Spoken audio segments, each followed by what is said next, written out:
From the headquarters of Telesia English in Quito, Ecuador, this is From the South, and I am Miguel.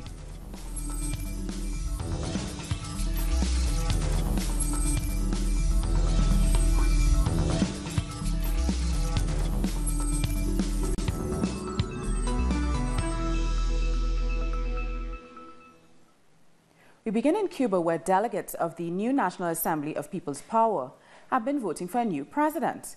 There was applause and hugs as Miguel Diaz-Canel was nominated to take over from Raul Castro as the President of the Council of State and the Council of Ministers, or, in other words, as President of Cuba.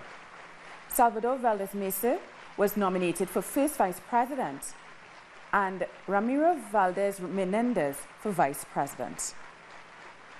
On behalf of the National Nominations Commission, I have the responsibility and honorable mission to propose for President of the Council of State and Ministers of the Republic of Cuba, our comrade Miguel Mario Diaz-Canel Bermudez. Of the National Assembly, including Miguel Diaz-Canel and Raul Castro, then went to cast their votes. The official results are expected to be announced on the second day of the Assembly's opening session on Thursday. Both Diaz-Canel and the 605 recently elected members of the Assembly are seen as a new generation of leaders expected to continue the work of the revolution begun by Fidel Castro 59 years ago.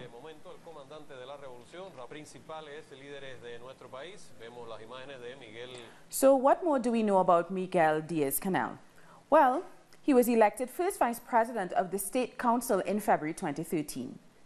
He led projects in education, science, culture, and sports. He is the first government leader to be born after the revolution in 1960. He will be 58 years old on April 20th, which is Friday. Diaz-Canel was an officer in the Revolutionary Armed Forces of Cuba until 1985, and he was part of the Communist Youth Party and later a member of the Political Bureau. He served as a Minister of Higher Education from 2009 until 2012 and later became a university professor. He has all the qualities needed to represent us as president and our social and political interests. I remember an anecdote where I asked him how it is possible that a lot of people already have color televisions and that I came to your house and I see you still don't have one. Do you know what he said to me? I have not earned it yet. It is my opinion that he is a great person, an excellent person. That is why I can tell you about him. To speak of Miguel Diaz-Canel is to speak of a great person. Remember, that man came from nowhere. That man did a lot around here in the province of Villa Clara. He is a person who is very concerned, a revolutionary respected by the people. So for more on the significance of Cuba's National Assembly session, we're being joined by the national spokesperson of the Canadian Network on Cuba and Professor at Dalhousie University in Halifax, Isaac Saney. Thank you, Isaac, for joining us. Thank you for having me. It's a pleasure to be on your show. So, Isaac, tell me something. What are some of your thoughts on the way the international mainstream media are covering the Cuban elections? Well, I think it's the typical malicious disinformation that they're spreading, throwing slanders and calumny and disinformation about what is actually unfolding in Cuba, which I think would argue is a very profound democratic process involving intense participation as a historic moment is taking place. The generation that made the Cuban Revolution and consolidated is now handing the torch, the baton, so to speak, to the generations born during and within the revolution. And I think it's important to understand they often treat the Cuban political system as if it's some static, regimented entity. It's always been renovated by the Cuban people at very specific moments to make it consistent with the needs or the challenges of the conditions and the circumstances they find themselves in, i.e. to empower the people. And that's no easy task given the kind of world we're living in. So I think one of the things they've done is constantly to create sort of like a myth about Cuba in which it's so focused on Fidel Castro or Raul Castro, ignoring the institutions and operate and ignoring the role of the people in basically guiding the revolution and in terms of the people establishing the consensus time and time again to defend independence, social justice, sovereignty, and self-determination.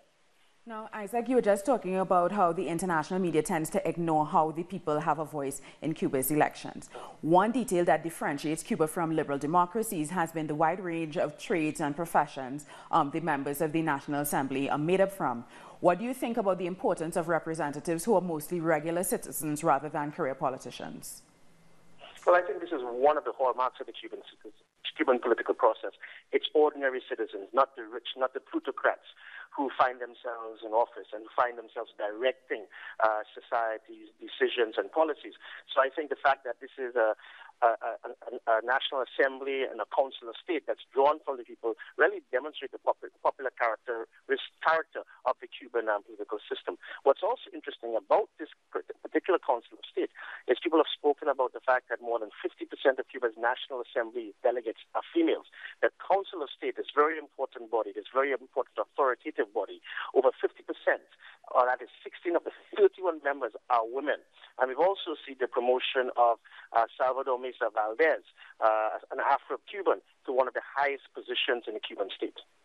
And Isaac, finally, we want to talk about the changing of the guard. The likely next president of Cuba comes from a younger generation of Cubans.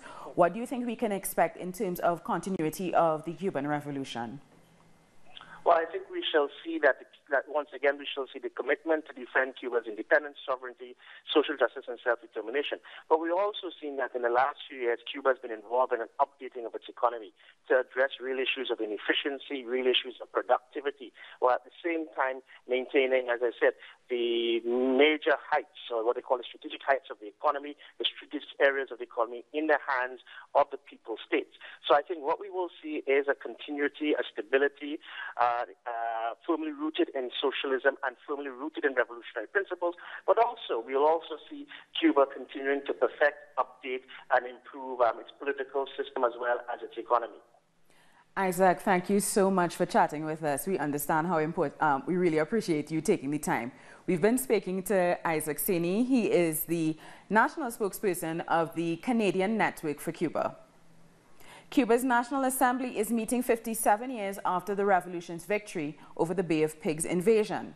It was the first big defeat for U.S. imperialism in Latin America. Telesur has been talking to some of those who took part. For Héctor Gallo, April is a whirlwind of memories.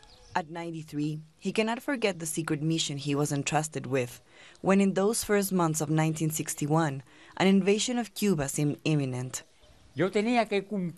I had to succeed. It was my all, my very reason for being, to get hold of that information. Nobody knew when or where the attack would happen. Gallo was a diplomat in Costa Rica at the time. He recalls how, by a strange coincidence, what he needed fell into his hands when he met a strange character who said he was a mercenary. The man said, "Look, my daughter is sick. I don't care about Mr. Kennedy or Mr. Castro. I only care about the money." Gallo insists he didn't pay for the information, but helped the man who then gave him a coded text along with a decoder. It was exactly what we were looking for. It said where they were leaving from, where they would come ashore, and the time, at dawn. But the date was wrong, the 24th of February. Soon afterwards, Cuba was living the days before the invasion. The news was full of it, and Cubans were promising to defend socialism. This is what they cannot forgive, that we are right under their noses, that we made a socialist revolution right under the nose of the United States. The CIA was putting the finishing touches to Operation Pluto. Cuba was getting ready to resist the invasion.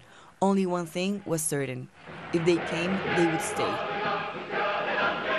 The people in arms defeated the mercenaries in 72 hours. Fidel himself led the capture. 1,200 mercenaries were arrested. The then captain in the rebel army, Pedro Luis, recalls how Fidel talked to the prisoners. I swear they talk about all sorts of things. He asked, "Why did you come?" Well, they said, "We came to liberate Cuba." Liberated from what? He asked. Well, from communism. But what is communism? He asked them. And they didn't have a clue what communism was. In a rapid trial, the mercenaries were convicted of treason.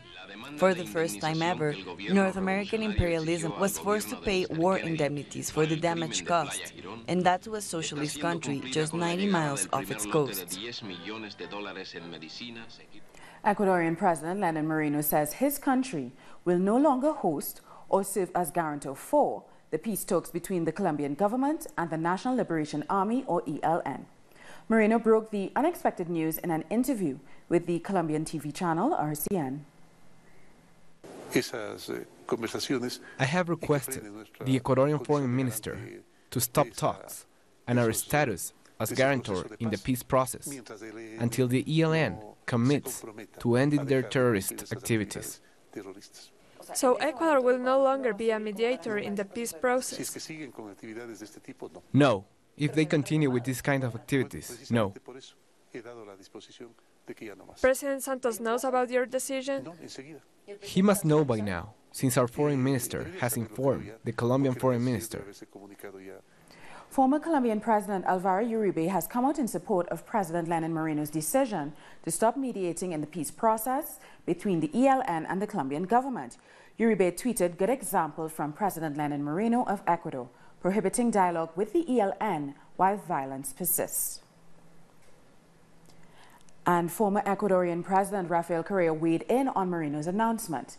On Twitter, he wrote, "Terrible news, not only for Colombia, but for all of our America. Definitely the job was too big for this gentleman.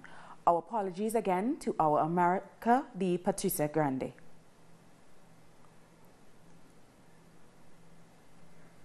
Our correspondent in Quito, Denise Herrera, is following the story.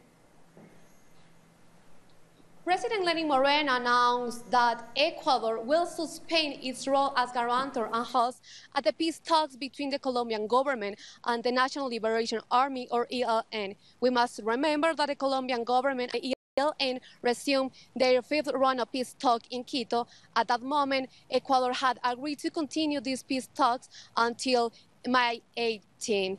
It's all for now. We have to wait what is going on in the coming days. So it's all for now. We will keep you posted with more information as soon as we can. Back to you at the studio. Thanks, Denise, for that report. We're going to take a short break now, but join us again after this look at what our multimedia colleagues are reporting.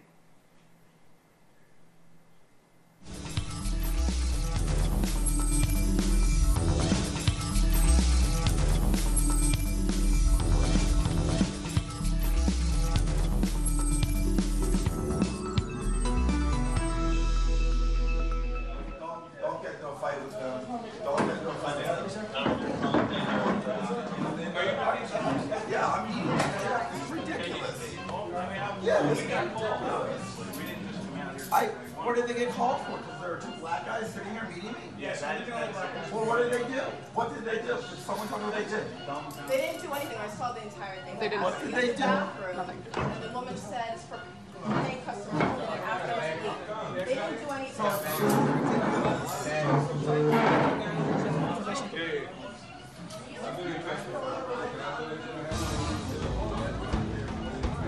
What do we want? Justice! What do we want? Yeah! Starbucks you can have! We can see your dirty side!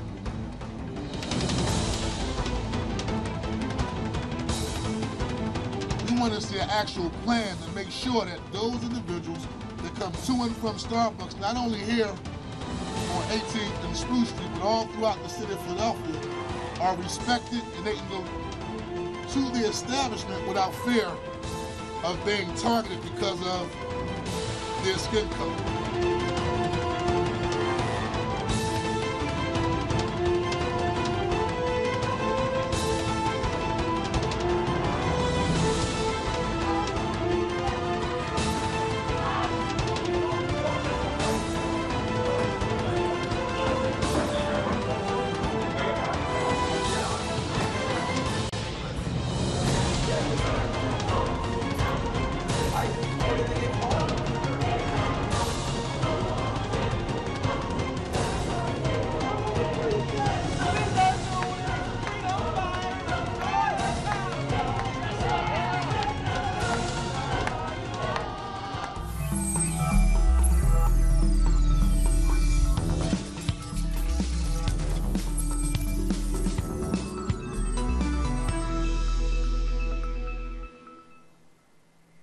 Welcome back. In Brazil, a federal regional court has denied the last appeal launched by Lula da Silva's attorneys, reaffirming the 12-year sentence handed to the former president. Lula da Silva's defense team will still be able to appeal his sentence before the Superior Court of Justice and the Supreme Federal Court, and they will continue to argue that Lula should have the right to remain free during this appeals phase. The former president continues to be held in detention in Curitiba, where social movements are holding a protest camp to demand Lula's immediate freedom. And 11 Brazilian senators have paid a visit to Brazil's former president, Luiz Inácio Lula da Silva, at the Federal Police Building in Curitiba, where he's being held. These senators are part of a Human Rights Commission in Congress. They said Lula was in good spirits, but he could have his visitation rights severely limited. The leader of the Workers' Party, Galice Hoffmann, denounced this as a violation of Lula's rights. The former Uruguayan president, Jose Mujica, is awaiting permission to visit Lula. He's being very strong and is very positive with regards to this entire situation, and he will overcome it. So we left the visit with Lula stronger than when we started, purely because of Lula's strength. He's not thinking of himself, but rather he's thinking about Brazil.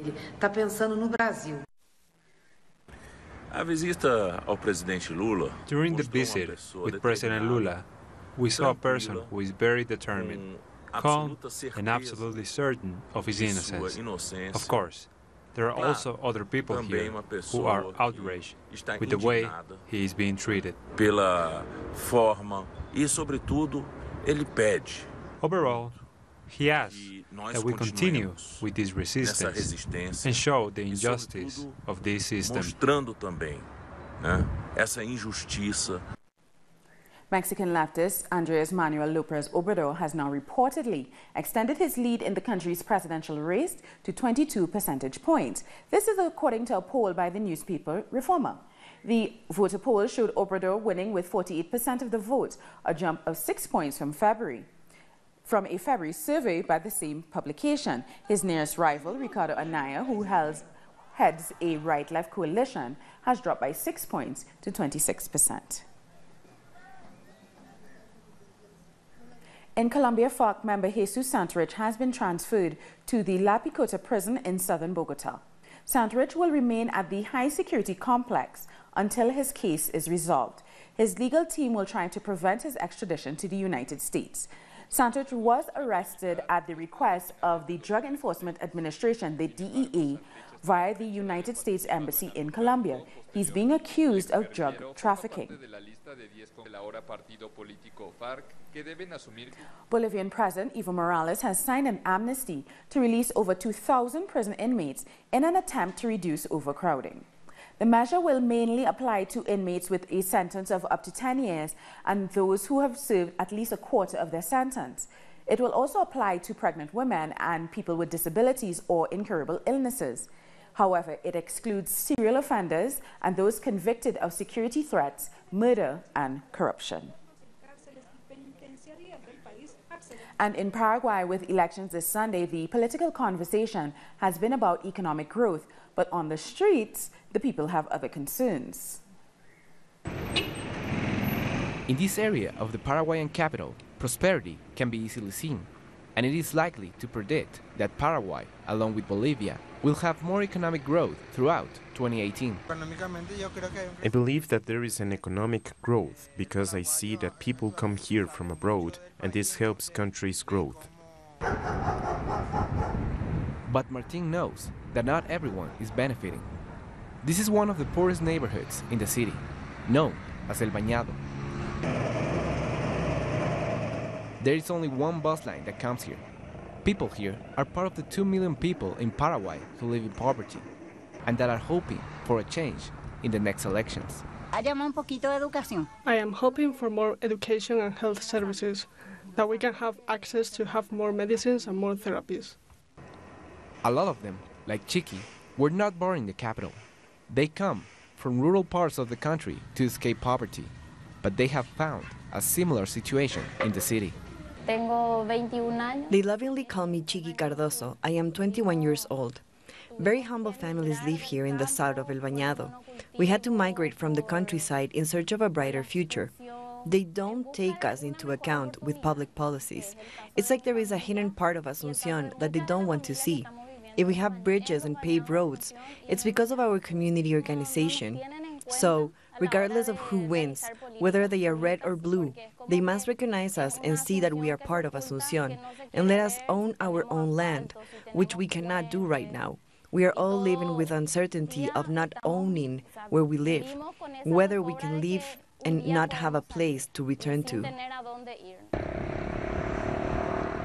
Whoever wins the presidential elections will have 5 years to solve these serious problems. Archaeologists have found traces of a pre-Columbian community at a beach resort in Uruguay. Scientists believe the remains found at Playa Mansa on the Atlantic coast are at least 1,300 years old. The indigenous people of the area were brutally wiped out during the Spanish invasion. So we're going to take a short break now, but join us again after another look at what our multimedia colleagues are reporting.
Just hush. Welcome back. President Recep Tayyip Erdogan of Turkey announced early presidential and parliamentary elections on June 24th, more than a year earlier than planned, saying the country urgently needed to make the switch to an executive presidency. Erdogan said he made the decision after speaking to the head of the nationalist MHP party, Devlet Bahçeli, who had a day earlier flouted the prospect of early polls. The elections had previously been slated for November 2019. The Global Chemical Weapons Watchdog, the Organization for the Prohibition of Chemical Weapons, is in Damas, Syria to investigate the reported chemical attack. The security team says they were shot at and, according to their team leader, an explosive device was detonated. At another site, they say a crowd gathered and told them to turn back.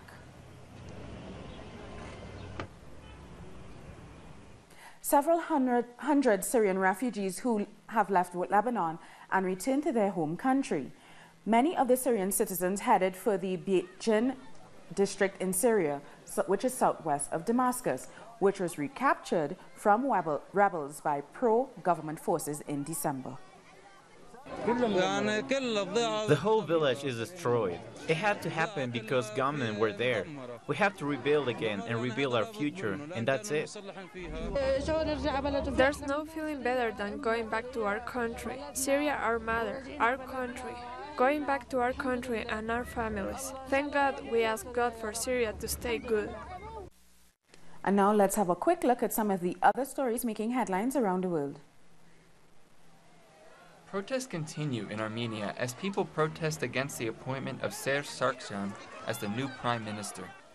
68 people were arrested during the clashes with the police as protesters blocked entrances to government buildings. More than 200 children have been released by armed groups in South Sudan. UNICEF said it hoped to release around 1,000 more child soldiers in coming months, and has freed more than 500 children so far this year. Thousands of children have been forced to join the military and other armed groups in South Sudan since the beginning of the civil war in 2013. A child is not a soldier. A child should go to school, learn, spend time with their friends, their families, and a child should be free to play. Armed men interrupted a session at Nigeria's parliament, stealing the ceremonial mace. Laws cannot be passed by the Senate in the absence of the mace, a symbol of authority binding decisions taken on the Senate floor. Nigeria's ruling party, the All Progressives Congress, has called the incident an attack on the country's democracy and called for arrests. And we leave you with this song to the outgoing president of Cuba, Raul Castro, by the Cuban singer-songwriter Raul Torres. Vimos Sancho navegando siempre junto a él, desafiando gigantes que molinos decían ser. Que sepas bien que tu fidelidad nos inspiró, por eso no te salvará ni Dios de mi canción. Entonces sí, ahora sí puedes ir feliz, confiado de que no serás el último mambí, confiado porque hay millones de brazos con sus machetes aquí. We've come to the end of this news brief, but for these and many other stories, you can find them on our website at talisyourtv.net/English. And join us on social media, Facebook, Twitter, and Instagram. For Talis Your English, I'm Sony Gray. Thank you so much for watching.